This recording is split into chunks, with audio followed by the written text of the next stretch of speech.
Então, vamos iniciar a palestra do Dr. Alírio Dantas, que hoje falará com o tema O Tumulto das Diferenças, a Singularidade do Gênero. Vocês vejam pelo tema que ela fecha, não é? Nós tivemos, através da FEBRAPSE, uma série de palestras esse ano, como eventos preparatórios, né? A Sociedade do Recife também teve, e trouxe um palestrante internacional para isso, né? Estou registrando aqui isso, né? Com muita alegria tivemos essa realização, e todas preparatórias para o Congresso FEBRAPSE, que acontecerá agora, em outubro, na próxima semana, não é? Então, a palestra de Alírio é a singularidade do gênero, não é? O tumulto das diferenças, a singularidade do gênero. E doutor Alírio Dantas é membro efetivo e analista de data da Sociedade Psicanalítica do Recife, docente do Instituto de nossa instituição, membro fundador, me permita acrescentar isso, Alírio, membro fundador da nossa instituição, com múltiplos cargos de diretoria, e uma pessoa conhecida pela consistência teórica e clínica de sua trajetória, um grande conhecedor da obra de Freud. Alírio, seja muito bem-vindo, é uma honra para a gente, apesar de você ser, digamos assim, o que recebe, mas também é o que é recebido. Seja muito bem-vindo e aqui estamos para escutar você. Bom, muito obrigado a Sandra pela apresentação e pelo convite, pela apresentação carinhosa e pelo convite.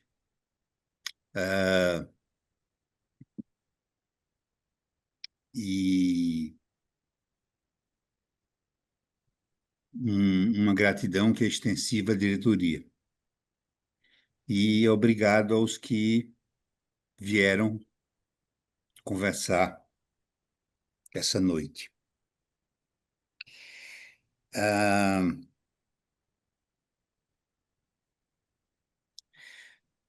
Nós vivemos uma época, de certa forma, muito tumultuada com relação à questão dos gêneros.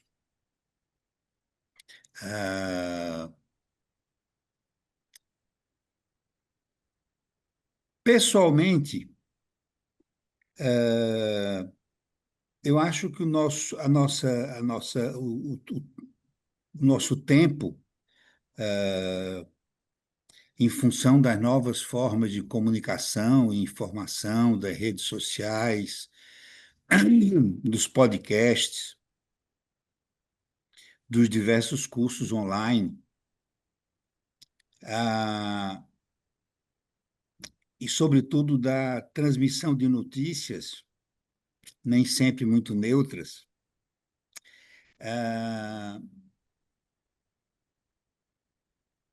é marcada por uma forte polarização, que normalmente tende a opor quem concorda comigo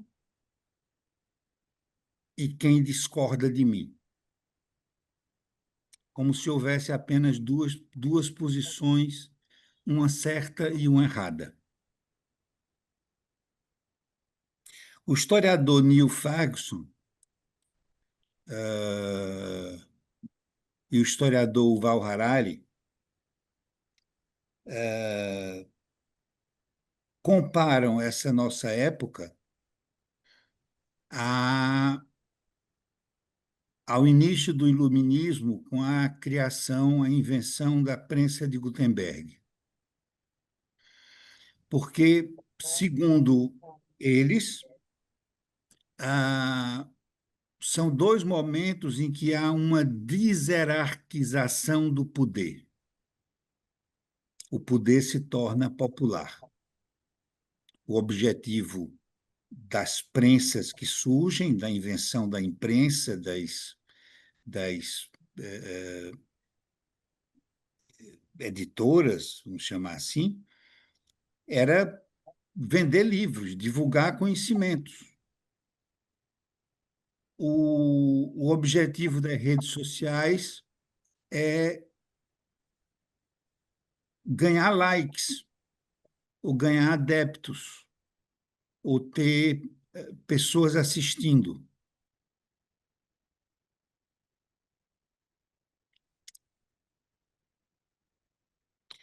Ah, o conhecimento, então, dessa forma, ele deixa de estar hierarquizado, ele deixa de estar sob controle do Estado ou de instituições religiosas ou de coisas que representem o poder constituído e se tornam popularizadas. Qualquer pessoa hoje pode abrir um podcast. Vários jornalistas que têm sido demitidos, sobretudo nos Estados Unidos, é um fenômeno muito comum. Eles são demitidos pelas grandes redes e eles abrem um podcast muito populares, com convidados de grande representatividade, etc., em alguns. Agora, essa popularização trouxe, naquela época da prensa de Gutenberg, uma desvantagem. Os iluministas imaginaram uma grande difusão do conhecimento. Mas, segundo esses dois historiadores, levaram cerca de 200 anos para que autores de peso, como Galileu Galilei, Copérnico, coisas assim, fossem publicados. O livro de maior sucesso daquela época foi, na verdade, o Maleus Maleficarum, o Martelo das Bruxas,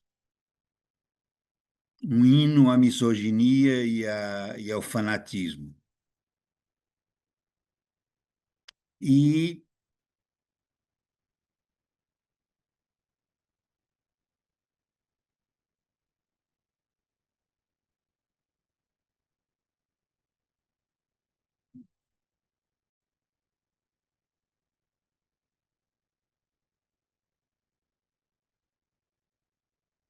mas nem tudo foram perdas. Por exemplo, a publicação da Bíblia em diversas línguas permitiu que a palavra de Deus, vamos chamar assim, saísse do controle dos párocos e pudesse chegar ao controle da população inteira, desde que alfabetizada, o que já era um problema, porque a maior parte não sabia ler nem escrever.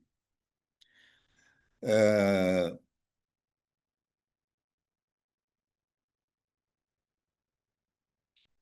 eu me surpreendia há umas semanas atrás de saber que o,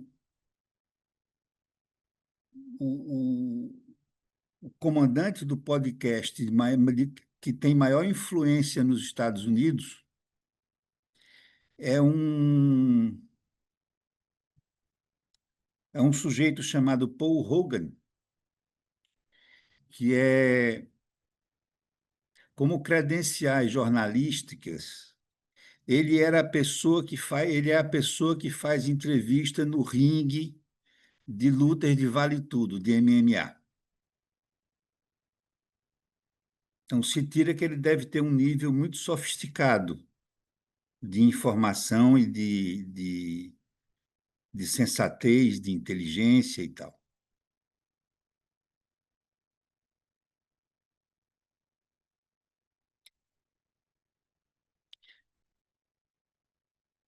A polarização traz como diferente, como característica principal,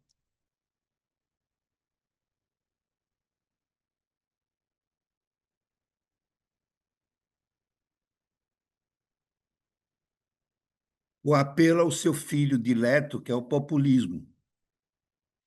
Segundo Aristóteles, ele seria o grande inimigo da democracia. De um lado, o populismo, de outro lado, a plutocracia. Seriam os dois grandes inimigos da democracia.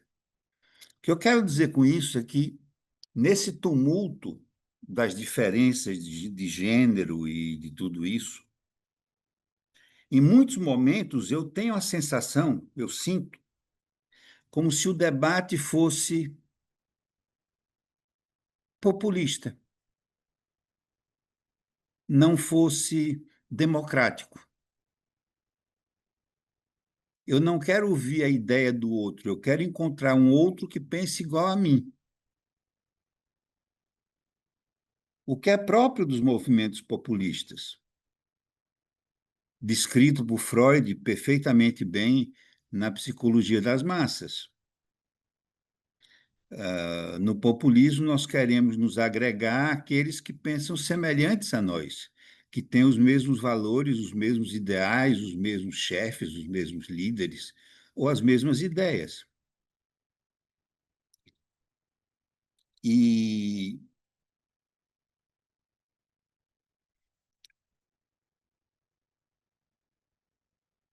e eu confesso que isso me traz grande tristeza, porque não é com golpes de fanatismo ou com eliminação da palavra do outro que nós vamos encontrar formas de compreender aquilo que precisamos incluir. É óbvio que precisamos incluir uma variedade de gêneros que não imaginávamos sequer que existisse. Mas é óbvio que essa inclusão só se dará de forma democrática, de uma forma que o debate seja aberto. Um fala, o outro escuta. Um escuta, o outro fala.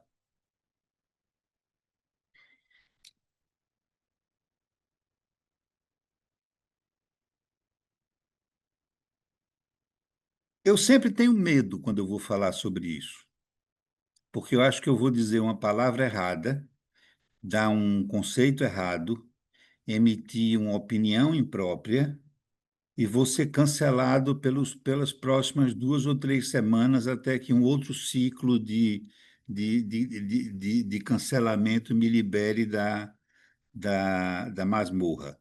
Mas eu tenho medo.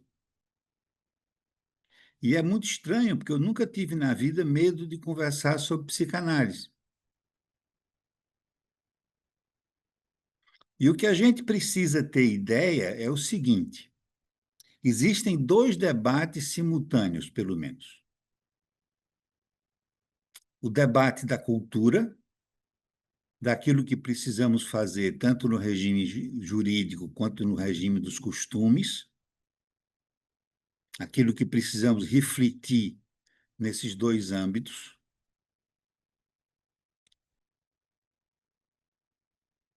e um debate mais particular, que nos interessa mais particularmente, que é o debate psicanalítico. Além de outros, que é o debate político, o debate, enfim.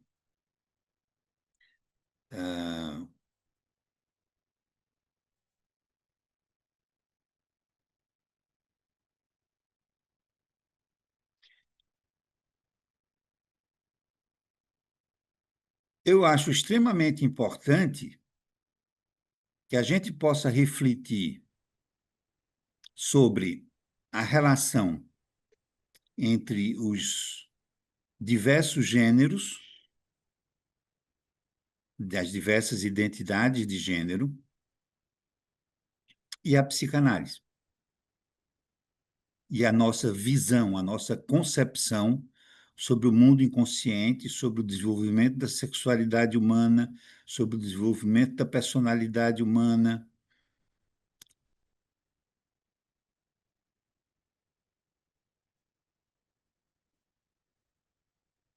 Em 1905, quando escreveu os 3 ensaios sobre a sexualidade infantil, Freud começou pelas perversões, que deveriam ser o último ensaio, numa ordem normal.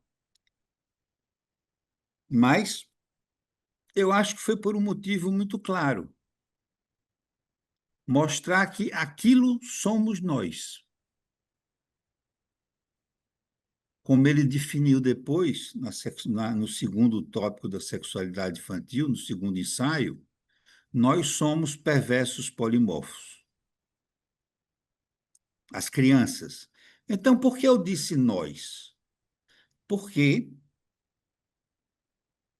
como Freud diz, que mesmo na fase genital, depois da puberdade, o infantilismo da sexualidade continua presente dentro do primado genital, concedendo à genitalidade, no máximo, um predomínio, uma leve prioridade, mas presente toda a riqueza da sexualidade infantil, é razoável dizer que o ser humano é, em sua vida sexual, um perverso polimorfo.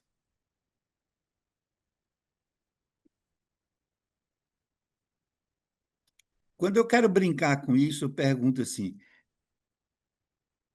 vocês beijam? Beijam. O beijo, por acaso, a boca, por acaso, faz parte do aparelho genital? Não. Então, tá carimbado como perverso, amigo.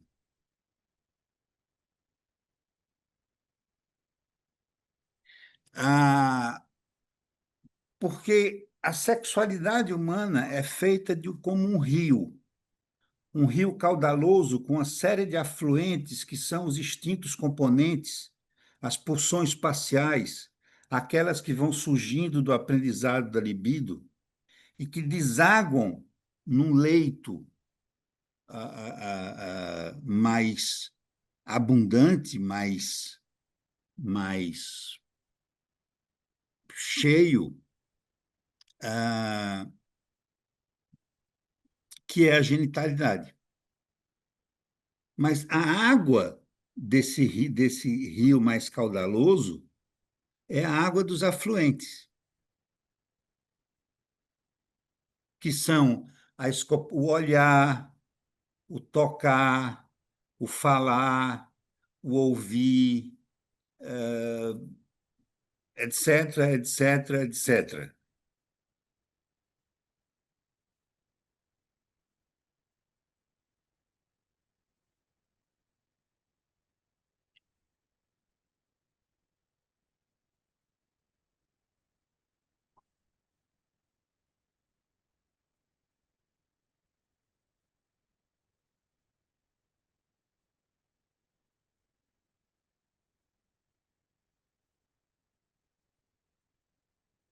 Pessoalmente, eu não tolero nenhuma restrição às liberdades civis, tanto aquelas geradas pelo preconceito, do viver, do escolher o próprio gênero, a própria identidade, quanto aquela de ouvir, de permitir que o outro fale, isento de preconceito e de difamação pelas ideias que ele tem.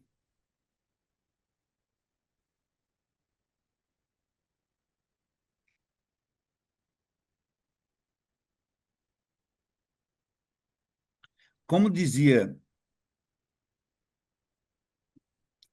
a música de Milton Nascimento, toda forma de amor vale a pena, toda forma de amor vale amar.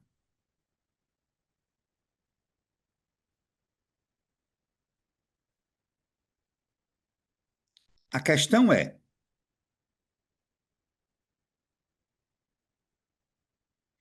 estamos lutando pelo direito das pessoas existirem tal como são, tal como escolheram ou puderam ser. E, no entanto, deveríamos estar lutando pelo direito à privacidade.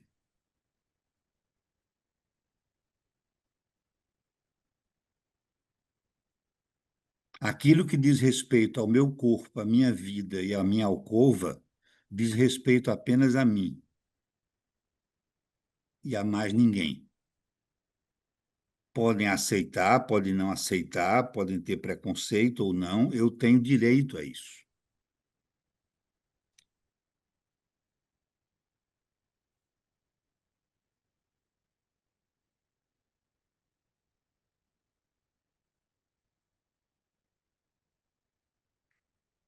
Bom,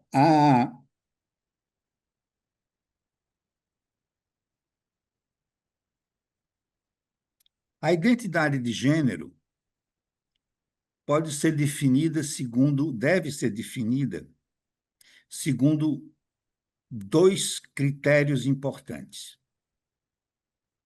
Aquelas que afetam a percepção do corpo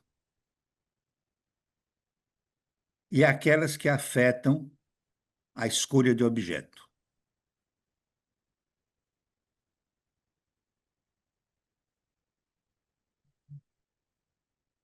As duas não são coincidentes, mas podem aparecer em conjunto, podem aparecer simultaneamente.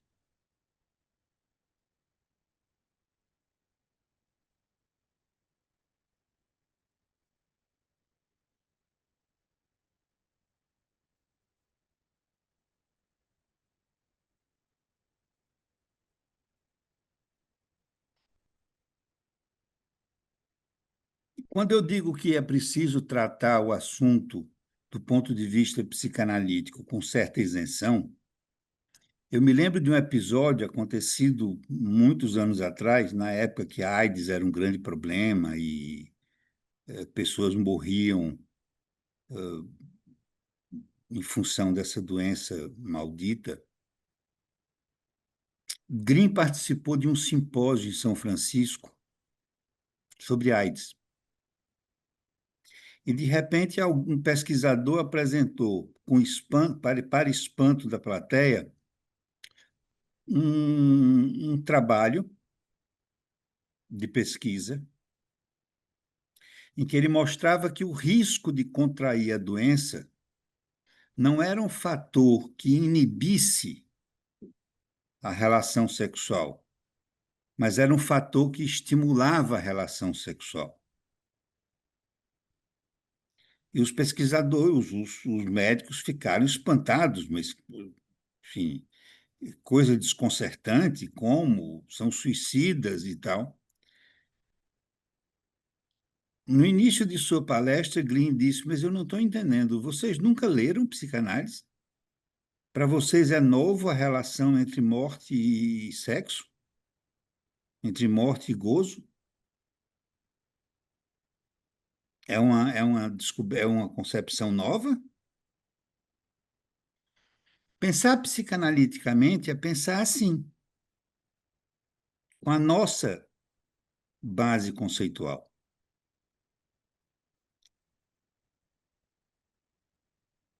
É pensar, por exemplo, que não existe um gênero anormal porque não existe um gênero normal.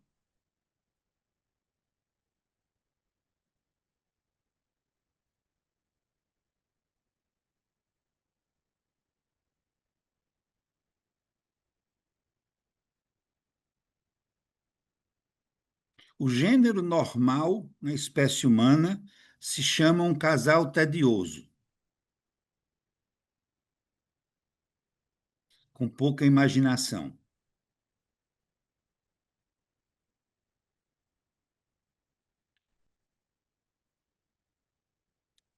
Ah,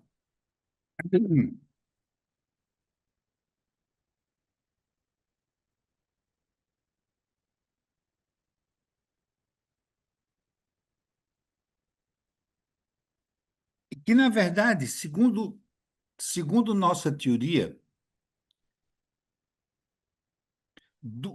nós, o ser humano nasce em estado de terrível imaturidade, com uma pulsão sexual que não tem destino, não tem objeto, não tem objetivos. Vai procurar e desfrutar do prazer da experiência de outras funções do corpo.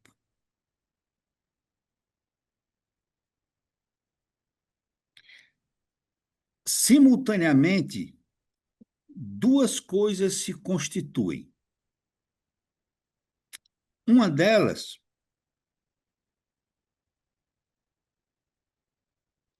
a constituição do corpo erógeno. O que é que vem a ser o corpo erógeno? Vem a ser aquele corpo investido psiquicamente, por isso que ele é chamado de erógeno, porque ele é libidinal, ele não é biológico, que é o corpo com o qual nós viveremos pelo resto de nossas vidas. O corpo biológico desaparece.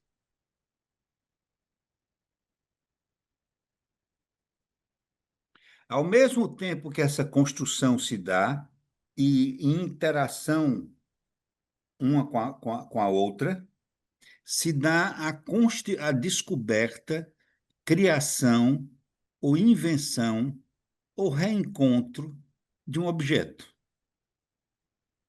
A eleição de um objeto.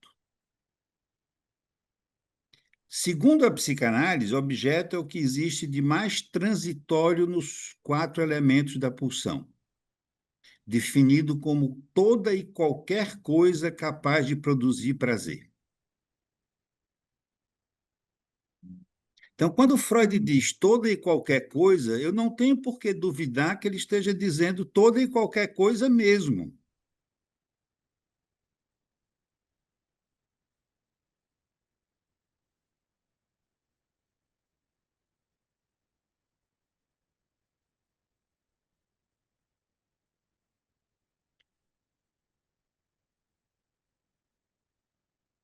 O objeto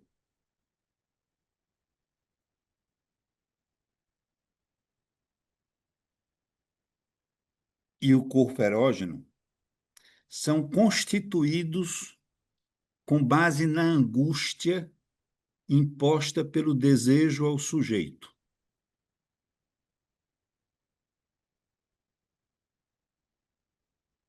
Existe uma angústia que todos nós sentimos.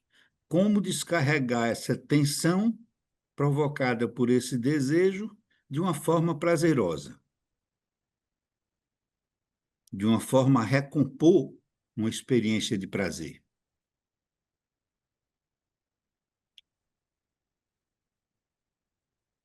E isso dói. O desprazer causa angústia e dói. O desejo, portanto, é uma forma de dor. Ele é um causador de angústia. Aliás, eu considero que o desejo é a causa primária da angústia.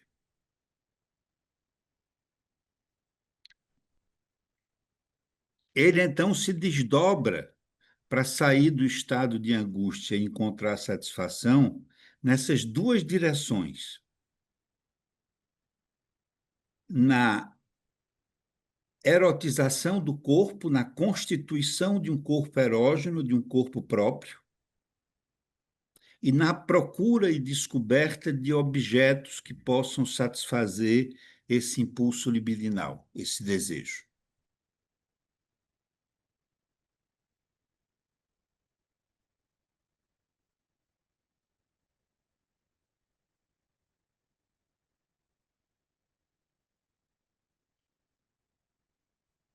É por isso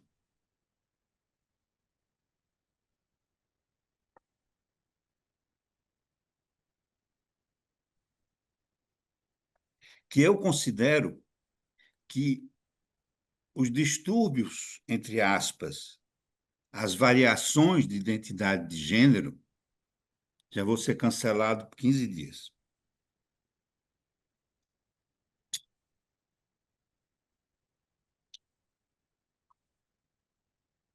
As várias formas de identidade de gênero.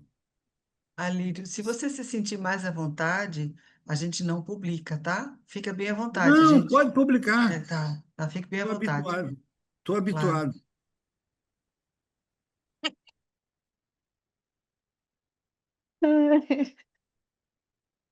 Suado. Estou. Depois passa. Passa 2 semanas, depois passa.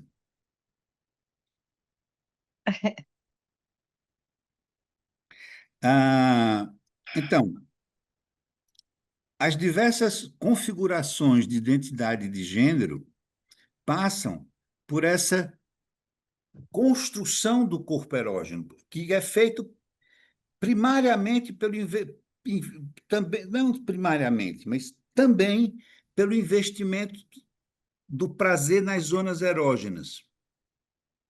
O corpo vai sendo ele próprio fonte de prazer, embora ele não seja um objeto.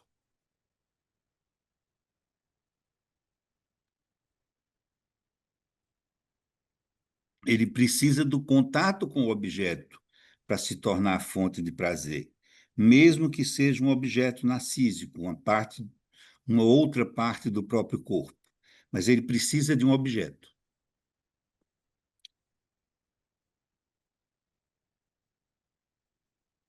Sucessivamente, vai se descobrindo, reencontrando, inventando, reinventando objetos. Mas o que permite, Alírio, que a gente invente, recrie, ou descubra, ou encontre objetos? Novamente, o prazer das zonas erógenas.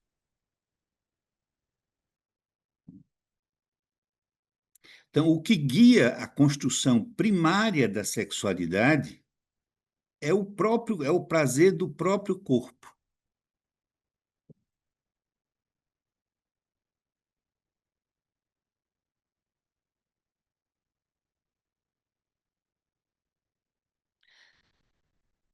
E isso constitui esse corpo erógeno, é uma expressão que eu não sei se foi criada por ela, mas eu leio sempre em Joyce McDougall, e ela fala de um corpo completamente diferente do corpo biológico.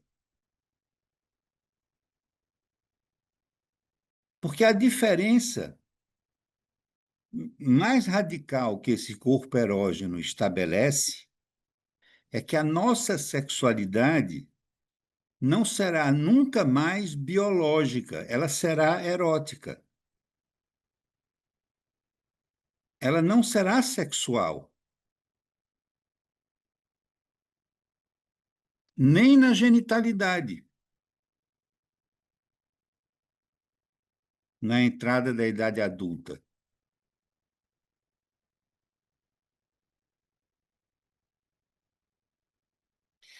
A diferença entre o sexual e o erótico é a mesma que Freud estabeleceu entre o genital e o sexual. O genital, um conceito mais restrito, o sexual, um conceito mais amplo. O erotismo é o conceito mais amplo, representa a expressão do sexual.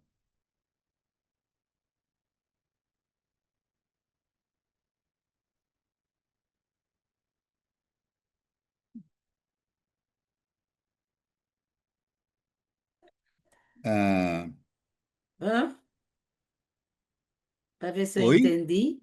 Eu posso interromper um pouquinho só para ver se eu entendi dentro desse Pode, contexto? Posso? Então, dê pode. licença. Eu estava tentando aqui fazer essa linha de montagem do corpo, tá? Do corpo biológico ao corpo erógeno. E quando em determinado momento você diz assim, esse infantil em Freud, ele nunca deixará de ser no adulto, de alguma forma. Ele carrega esse Uhum. infantil erogeneizado, vamos dizer assim. Então, essa anatomia, em princípio, como destino, ela vai sendo transformada, mesmo que tenha as raízes e as referências, ela vai sendo transformada nesse desenvolvimento de um corpo erógeno. Estou correta? A minha Está compreensão? corretíssima, Tá. corretíssima, Tá vendo? Estou aprendendo, estou aprendendo. corretíssima. Obrigada, Líria. Por exemplo, quando um casal de amantes olha o corpo do seu objeto, isso não é genital. Sim, sim, sim. Isso não faz parte do aparelho genital, o olhar. Claro. Se ele se excita com isso, se ele gosta disso, ou ela gosta disso, isso não faz parte da genitalidade. Faz parte do erotismo. Tá. É a Faz parte, progressão necessária, né? é a progressão necessária, faz parte do corpo erógeno. O corpo biológico não adoeceria psicossomaticamente. Só quem pode sofrer a doença psicossomática é o corpo erógeno, porque ele é um corpo que é uma representação de si próprio. Ele não existe concretamente. Ele se manifesta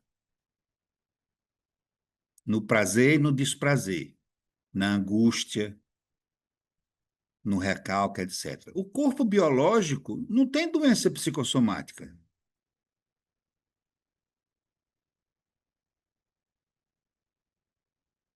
Ele é, no entanto, um olhar, né? Como você diz, um olhar, um tocar, um sentir desse corpo inicialmente, não é? Narcisado pela função. Ele Claro, vai, não é isso? isso, isso. Então, ah, se eu percebo o meu corpo de uma forma, eu tendo a escolher um tipo de objeto. Se eu percebo o meu corpo de outra forma, eu tendo a escolher um outro tipo de objeto.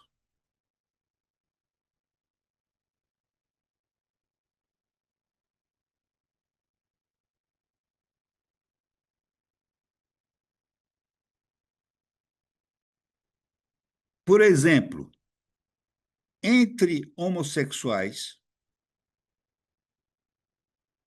a feminilidade entre mulheres ou a masculinidade entre os homens pode ser um fator de excitação.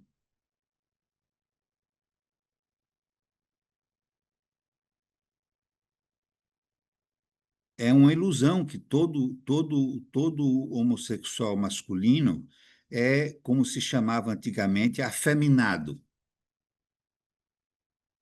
Não, nem todo.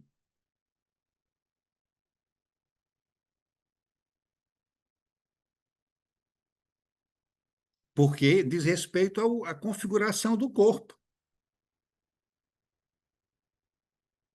do meu corpo. A escolha de objeto não é determinada por essa configuração, é complementar a ela.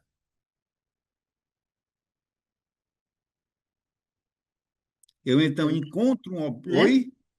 Isso também se dá na heterossexualidade. O meu olhar, Isso também se dá na né? heterossexualidade, é o O meu mesmo olhar para caminho. aquele relação, para aquele momento, para que do corpo, para mim, eu posso estar com um olhar masculino, feminino, que danado seja, né?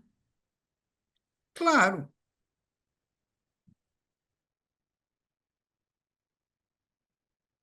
Interessante essa construção. Ela amplia, né?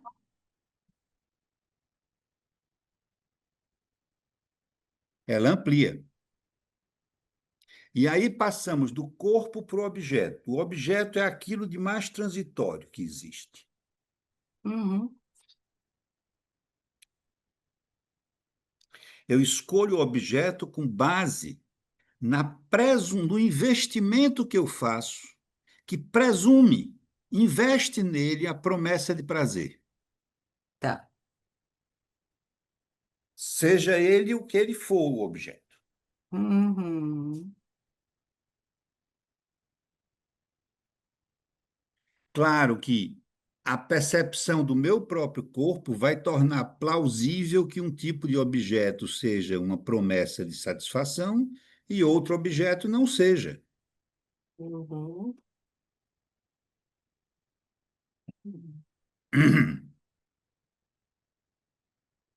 Então, a-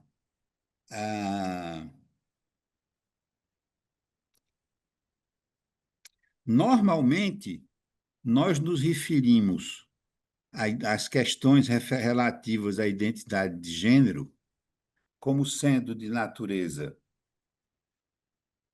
ah, como um rótulo. é gay, é lésbica, é binário, é não binário, é um rótulo. O rótulo não define a riqueza, que é a construção dessa forma particular de ser E ter prazer. e ter prazer.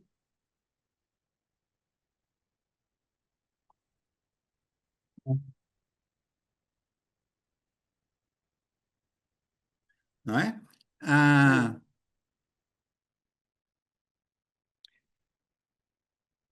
é pouco para definir a riqueza da construção de um corpo e da escolha de um objeto.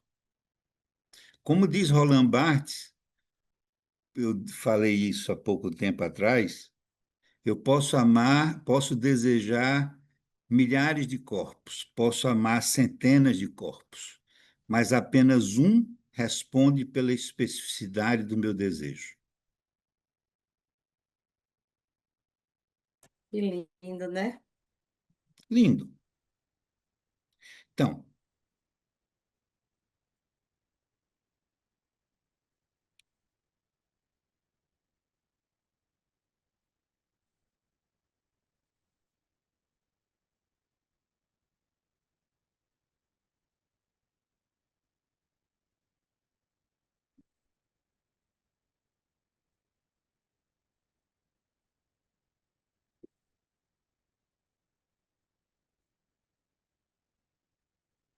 a forma que eu proponho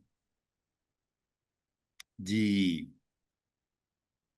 se aproximar dessa questão da identidade de gêneros é refletindo sobre ela a partir de uma característica humana, exclusivamente humana, e muito humana, que é o fato de que a nossa sexualidade, o nosso erotismo, é singular.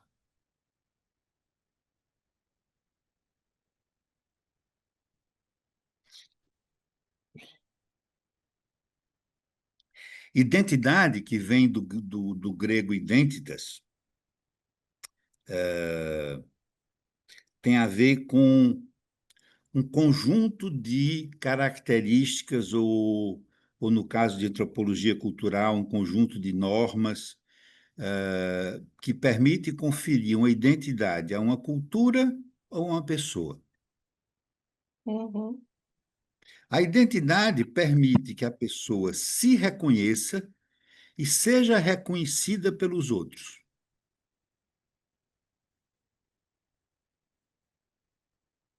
A identidade é responsável pela nossa singularidade. Sim. A gente pode dizer com certeza que não existem duas Carol. Existe uma. Ainda que você tivesse uma irmã gêmea univitelina, não seria duas Carol. Uhum. Quando pequenininho a gente veste igual, faz tudo para parecer igual, para ser igual, mas não é.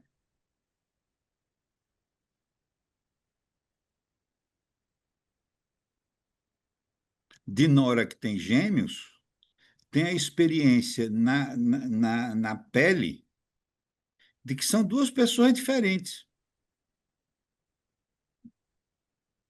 nascidas no mesmo dia, criadas pelo mesmo pai, pela mesma mãe, tendo estudado o mesmo curso,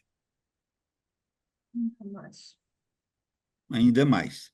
São duas pessoas completamente diferentes. oh, vai cair, vai cair, vai cair, vai cair. Viu?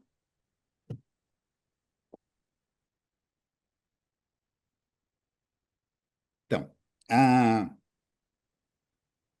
esses traços que configuram a individualidade, eles permitem duas coisas. que eu reconheça a mim próprio e que os outros reconheçam a mim como indivíduo. Original, diferente, com características, virtudes, defeitos, preferências, etc. Então, nós somos seres singulares. Nós somos como impressões digitais. Não existem duas impressões digitais iguais.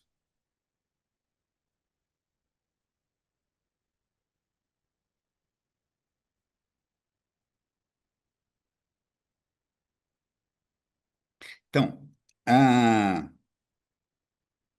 por que que eu digo que a nossa sexualidade é singular? Porque lá no início, o ano passado, eu tentei mostrar que ela não nasce, a sexualidade humana, não nasce ligada à biologia, não nasce ligada à normatividade biológica. Por quê? Porque não, a biologia é baseada num generalismo. Um animal entra no cio, todos os machos estão disponíveis, enfim, é uma resposta genérica, é dado pela espécie. Não há uma escolha do indivíduo, não há uma constituição do indivíduo.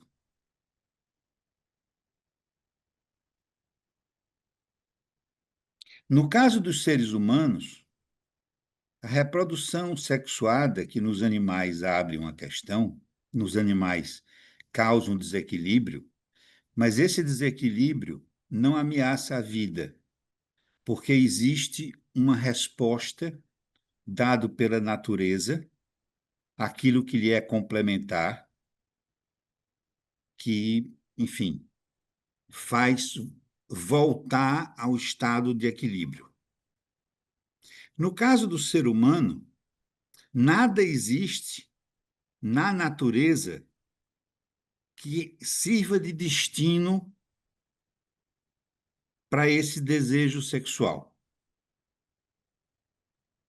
Ele há que ser criado, descoberto, inventado.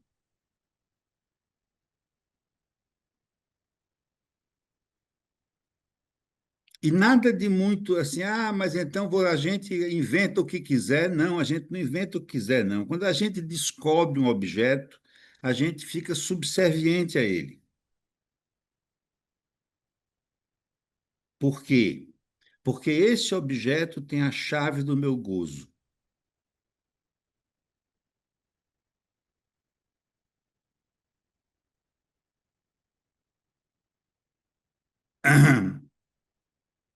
Um ser humano que não encontra uma resposta na natureza, abre-se dentro dele uma questão que ele vai responder pela interioridade do seu destino.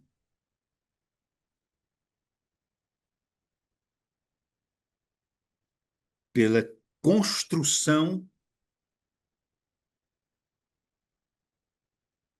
psíquica, pela subjetivação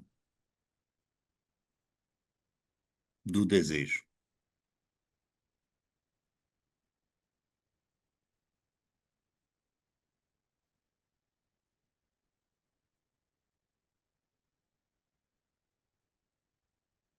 Então, todos temos e somos, de alguma maneira, ou de uma grande maneira, seres singulares.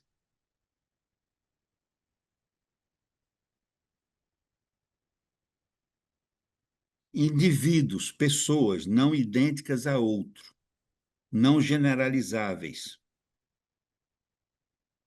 Não tem uma resposta comum para todo mundo.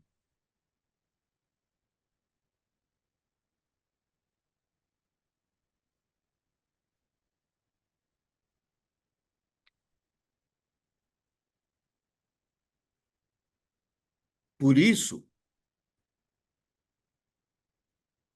eu suponho que a questão da identidade de gênero teria uma grande vantagem se ela fosse tratada como uma função da nossa singularidade e não apenas do nosso direito.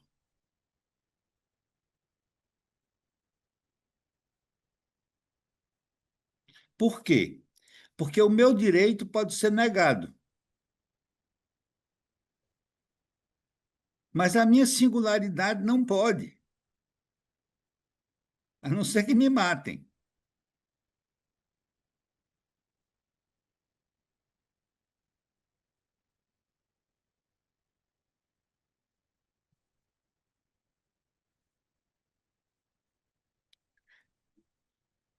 Jorge tinha um amigo,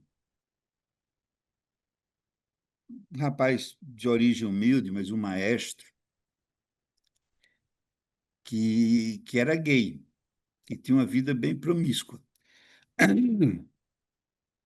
Jorge um dia teve na minha frente uma conversa com ele para que ele tivesse maior prudência. A história da AIDS ainda estava na época, ainda era uma coisa grave. Tenha prudência, enfim, começou a alertar uma série de prudências que representavam restrições, repressões. Ele olhou para Jorge e disse: Doutor Jorge, só se eu botar uma rolha.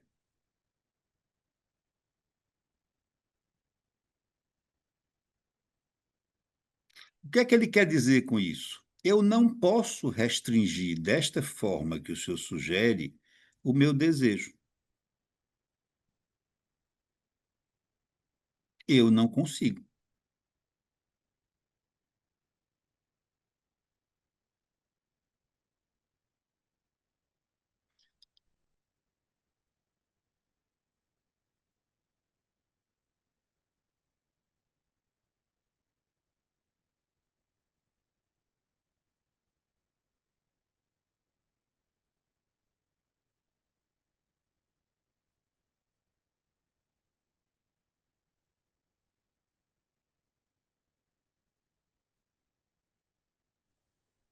A singularidade do meu gozo é mais ou menos como a singularidade da minha pessoa, porque ela foi construída em busca de alcançar este gozo,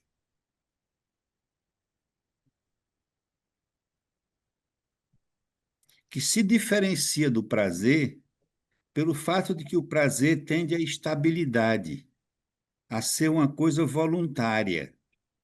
O gozo não, ele é caprichoso, involuntário, tirânico.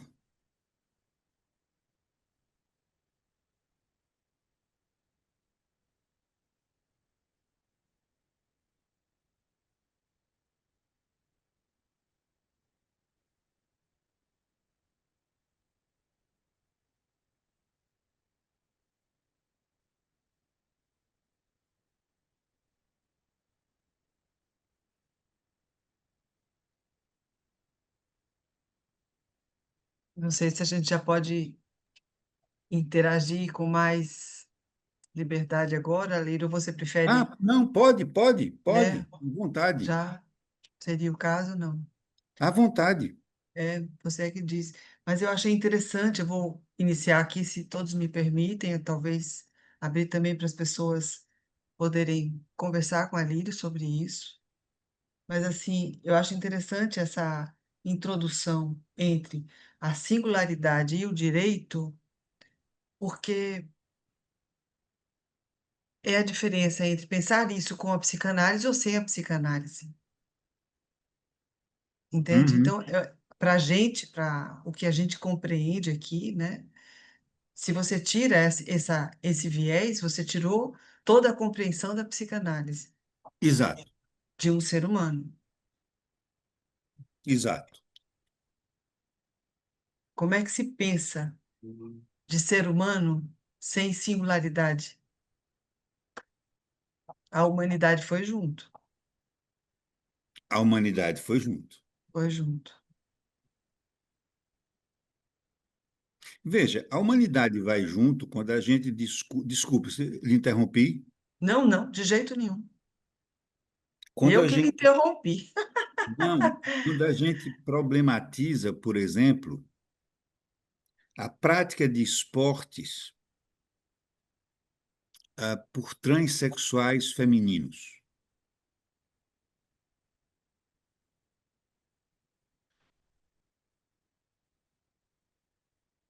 Se isso foi encampado,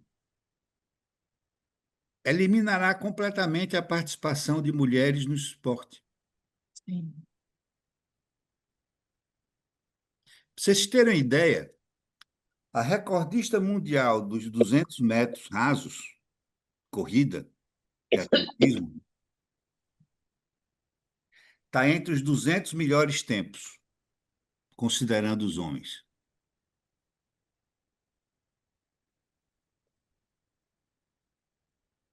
Como é que ela faz para chegar na frente dos outros 299? Só se voar.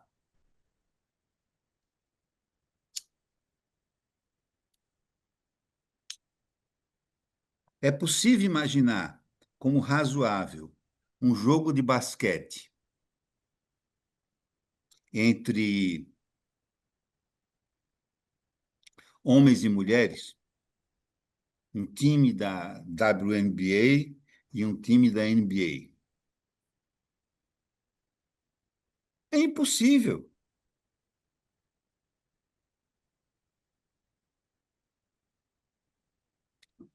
Serena Williams, que é a maior jogadora de tênis de todos os tempos,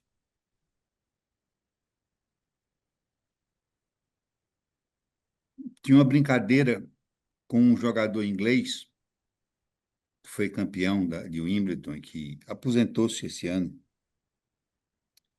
E ele ficava dizendo para ela: vamos jogar uma partida, vamos jogar uma partida. Ela dizia: eu vou nada, você quer me fazer de palhaça.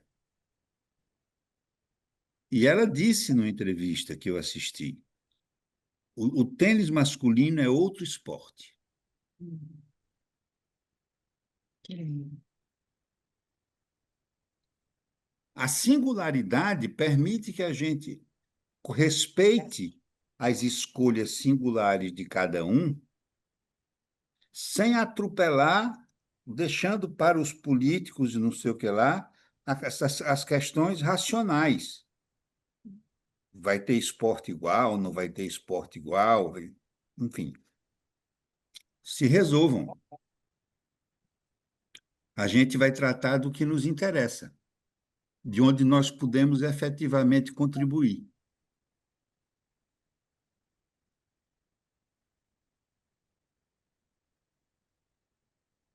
E aí, só para botar uma pitadinha de singularidade nessa história, eu vi um reelzinho hoje, uma família, né? Pai, mãe, dois filhos, comendo num jardim, imagino que americano, sei lá. Entra um urso. O pai se assusta e a mãe sai correndo atrás do urso. Isso é a singularidade feminina, entendeu? Exato, É bonito isso, a cena é muito bonita.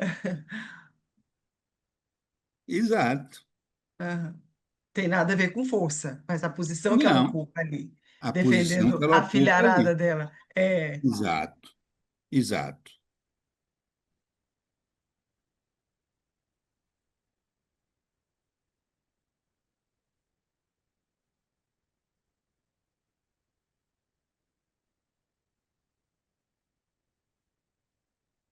Eu vou. Tem alguém que está com a mãozinha Não, levantada? pois não, Carol, pois não, pois não. Pode falar, Carol. Lá vai eu lá para o começo, viu ali? Eu e minhas instigações, de alguma forma, políticas, né? Não tem jeito. Mas uma política onde a gente pode pensar nessa forma como você construiu a questão da subjetividade humana. Eu vou usar a subjetividade porque eu acho uma palavra que ela engloba toda essa construção aonde quer que o sujeito vá, aonde quer que ele vá. A subjetividade é própria, ou a singularidade, mas a subjetividade trata mais do plano do erógeno mesmo, da psique. Eu estava lembrando aqui, quando você começou a falar e tratasse da preocupação, né, quando a gente vai conversar hoje no mundo que está tão cindido, globalmente cindido e difícil de se falar, não é? Porque as pessoas têm muita dificuldade de dizer o que pensa sobre a sua subjetividade, a construção da sua subjetividade, né? Sempre há um tratado, um distrato e não um trato possível, né? Aí eu lembrei assim que toda essa tua fala hoje me chamou muita atenção, uma cartografia do humano nas suas diversas facetas e nos seus diversos momentos e em suas diversas culturas, né? E me chamou muita atenção essa palavra, é outra palavra que eu gosto muito, porque uma cartografia é algo que dimensiona de forma mais ampla, mais dinâmica, mais móvel, não plana, e não algo plano, de terra plana, né? E eu estava vendo, assim, nessa tua fala, como é difícil a gente encontrar a possibilidade de uma riqueza de troca, porque, de fato, dentro de um modelo capitalista, que é isso que eu quero chegar, exatamente dessa sociedade capitalista tão dantesca que estamos vivendo, as pessoas não têm escuta do outro para poder até aprender um pouco e trocar.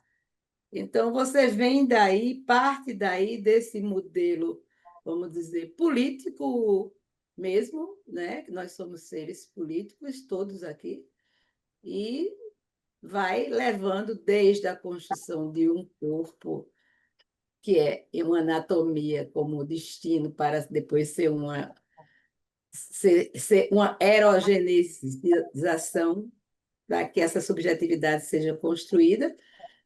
E como é complicado quando a gente está tratando desse tema dentro de uma sociedade extremamente capitalista, extremamente fascista, extremamente não conversável, quando tem tanta coisa que a gente pode trocar e enriquecer nessas possibilidades, nesses avanços, né? Assim, apenas me veio aquele início teu daqui a 15 dias eu saio, daqui a 10 eu volto, daqui a 8 é assim mesmo. Eu acho que é a arte do encontro e do desencontro. Eu falava até com Sandra hoje. A gente tem que saber viver essa arte do encontro e desencontro, né? Aí você lembrou do nosso Milton, que está aí, né, com Parkinson, né? Uma doença tão triste. E eu me lembrei de Gil, com as dores dele.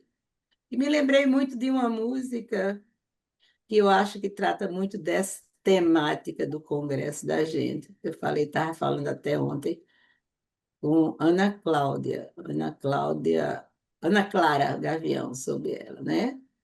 Quando ele diz: um dia, vivi a ilusão de que ser homem bastaria. Lembra dessa música que é muito Uhum. bonita? Quantas ilusões, não é? E ele vai. Eu não tenho a letra aqui toda dele, mas vocês peguem, porque eu acho que ela define esse tumulto da sexualidade do nosso Congresso, né? Aquela música de, e se eu pudesse ser, quem sabe é o mãe, quem sabe, né? O Uhum. destino de ser vivido por cada um de nós, nas nossas subjetividades. Eu acho essa música o retrato da temática desse congresso. É, mas responde a uma época em que A outra é, a outra época em que A música basicamente fala de um homem feminino. Feminino, isso. A luta, né, desse homem. Nós não estamos falando de um homem feminino mais. Nós estamos Exatamente. falando do direito de um homem de querer se casar com outro homem. Isso, isso. Nenhum dos dois femininos. Ou Uhum, algum dos dois femininos. Ou os dois femininos. isso. Aí A esposa. Hum, cai naquilo que eu disse. Tivemos um tempo de lutar pelo direito. Ora, sim. quem imaginou que duas administrações sucessivas americanas tivessem ministros assumidamente gays? Aham. O Biden foi o Pete Buttigieg, que todo mundo pensa, não, é porque ele é gay. Não é porque ele é gay. Ele estudou em Harvard e ele é um Rhodes Scholar. Rhodes Scholar é a bolsa mais sofisticada que você pode ganhar nos Estados Unidos. Você tem direito a estudar um ano aonde você quiser. Uhum. Raríssimas pessoas ganham. Ele é um Rhodes Scholar. É casado, tem 2 filhos, trata abertamente do marido, chamando pelo nome, que eu não digo aqui porque eu não me lembro. Ah,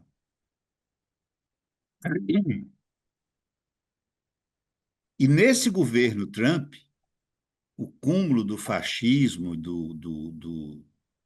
do machismo, de tudo isso, o secretário do Tesouro é gay, casado com um Sim. homem.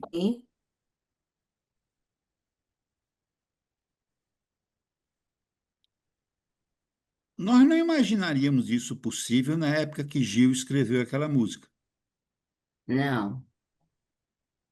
Ali era o embrião de uma expansão que iria ter, né? Pois é. Então, vamos festejar a expansão que houve e aprender com Isso, ela, refletir sobre ela e isso, expandir ela no campo isso. das lutas sociais. Agora, vamos usar a psicanálise para refletir psicanaliticamente sobre o fenômeno, não politicamente sobre o fenômeno. Exa Somos maus políticos, exata. temos péssimo instrumental político. E, lamentavelmente, eu posso dizer, do ponto de vista cultural, do ponto de vista da defesa da cultura, da antropologia, de coisas assim, somos horríveis. Eu estudei antropologia, posso avaliar mais ou menos as besteiras que dizem.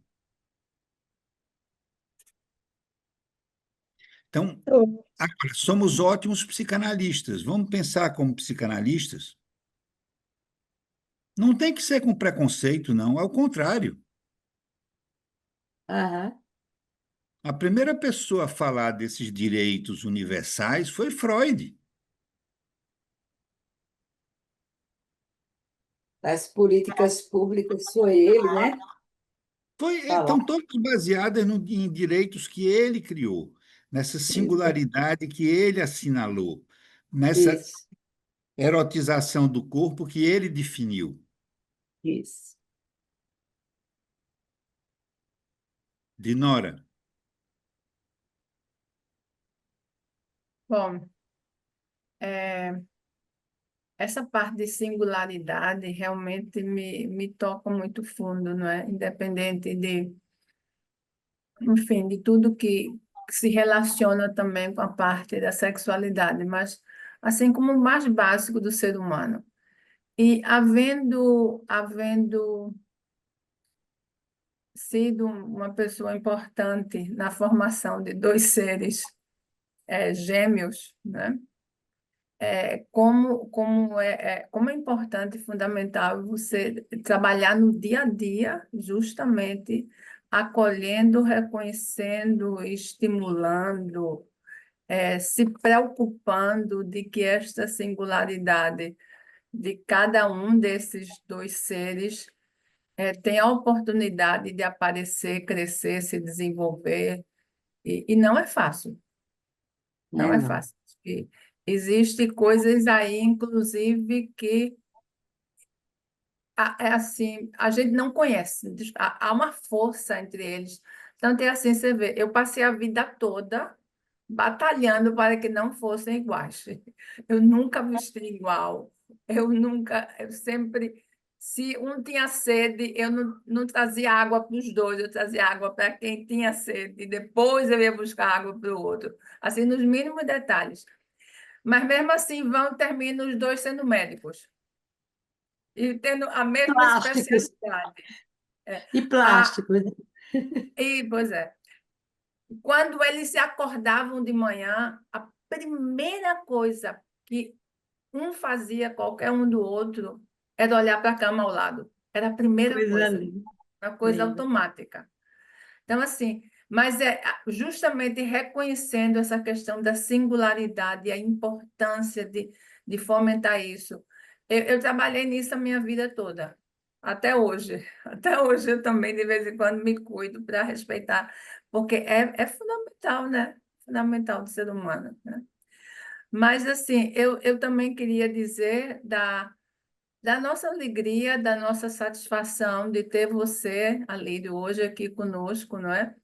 De ter também essa, não só a prata da casa com todas as suas pedrinhas preciosas, mas também todos os convidados de fora, as pessoas que estão aqui, que se apresentaram hoje nessa noite, para beber um pouquinho do seu saber, Alírio, e pensar, né, nessas questões tão importantes que você traz.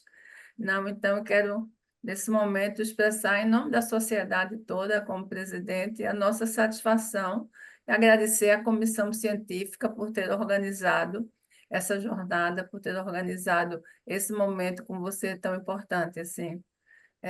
Obrigada a todos por estarem aqui e comissão científica e você, Alírio, por proporcionarem esse momento de imersão em reflexões tão importantes. Como diz Olha, os adolescentes, valeu. É um Dinora, prazer para mim. você tem que se despedir Pois não, da Ivanise. Ivanise. Você está me Ivanise, ouvindo? estou lhe vendo. Pois não, diga. É, eu acho que isso é um tema que a Lírio traz, que na realidade é um tema vastíssimo. Olha que se falou do adulto, mas a gente hoje tem oportunidade de falar dessas situações na criança e dar uma reviravolta. Porque, na minha opinião, hoje a gente está falando do que é essencial em psicanálise. É o que é que nós sabemos de nós mesmos. E que a evolução, mesmo que seja social, científica, ela vem acrescentando algumas coisas que não se sabe anteriormente desse acréscimo. O Freud trouxe a realidade hoje muito utilizada de determinadas maneiras para determinados fins, que o ser humano não é apenas um corpo biológico. O ser humano não é apenas uma pessoa que tem um tipo de comportamento animal, tipo de comportamento espiritual, acredita em várias coisas. O ser humano é um eterno ignorante de si mesmo. Aquilo que nós falamos de sexualidade hoje é muito diferente do que se falava anteriormente, porque o corpo não é a única situação que hoje se valoriza como essência do indivíduo, como ser pensante, como tendo uma identidade. E se nós vamos pensar na identidade de gênero, nós temos a vida é toda de cada um de nós com identificações precoces com mãe, com pai, com satisfações, porque a experiência afetiva é precoce demais.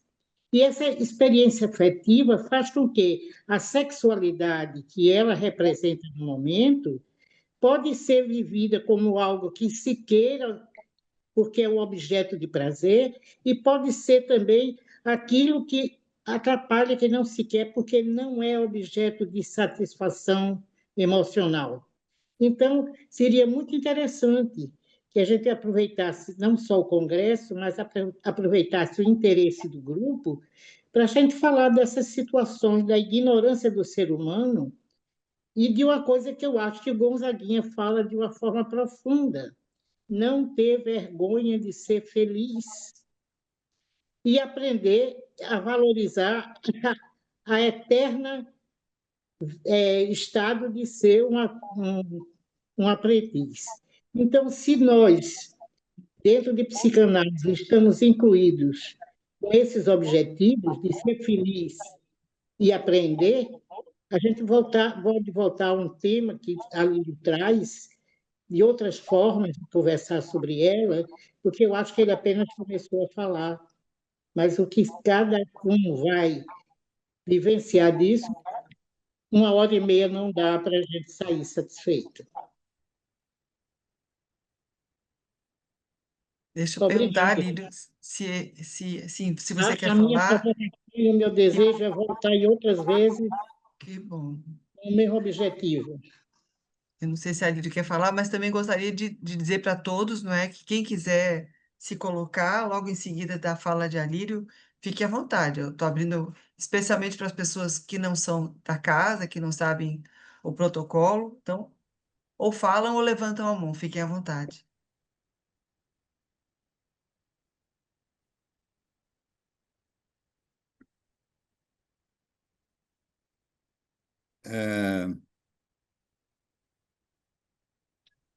Dinora tem toda a razão. A questão da singularidade, ela é. Ela não é apenas fundamental para o ser humano, ela é fundante do ser humano. Ela funda um bicho diferente, esquisito, mais voltado para pensar e criar soluções, as mais absurdas, as mais felizes, as mais esquisitas, as mais patológicas, as mais saudáveis. Esse bicho tão estranho possui duas características que só ele tem. Nenhum outro animal produz cultura, nenhum outro animal produz loucura.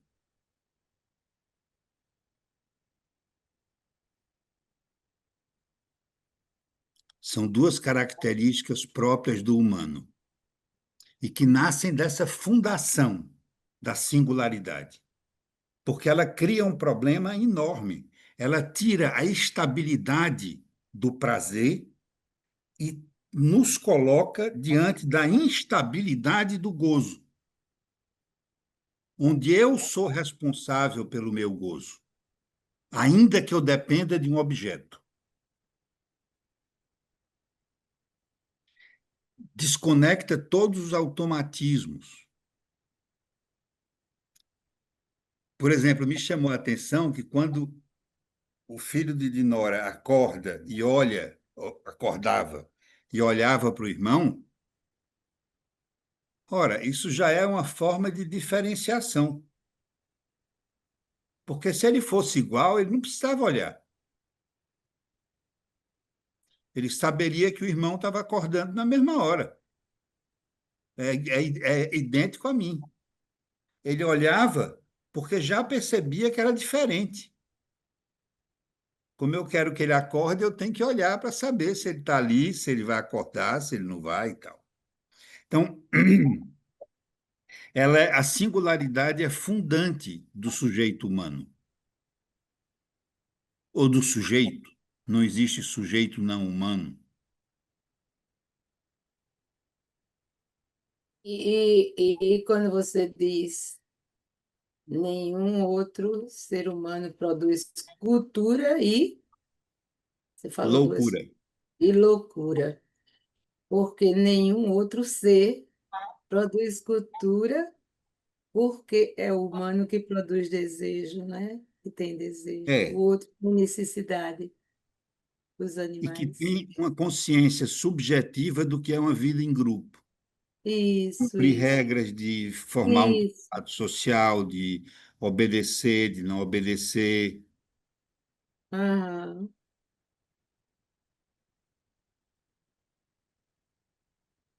A singularidade é uma questão essencial, fundante do ser humano, com tudo que ela traz, de bom ou de ruim.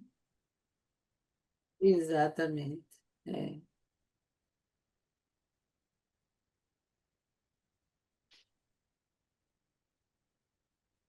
pois é. Como o Marquês de Sade, antes de Freud, para se cuidar do erotismo, a moralidade cai fora.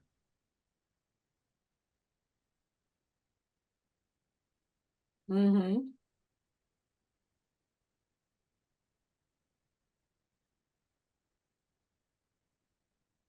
isso.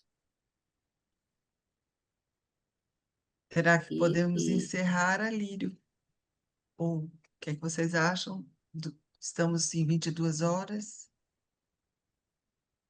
Eu sei que os horários de Sim, Alírio são longos, que ele não se incomoda com o horário à noite. Então eu coloco a pergunta a você e a todos, não é? Se a gente. por mim eu posso. eu também sou assim. Se alguém tiver alguma pergunta, Hum. manifeste-se agora.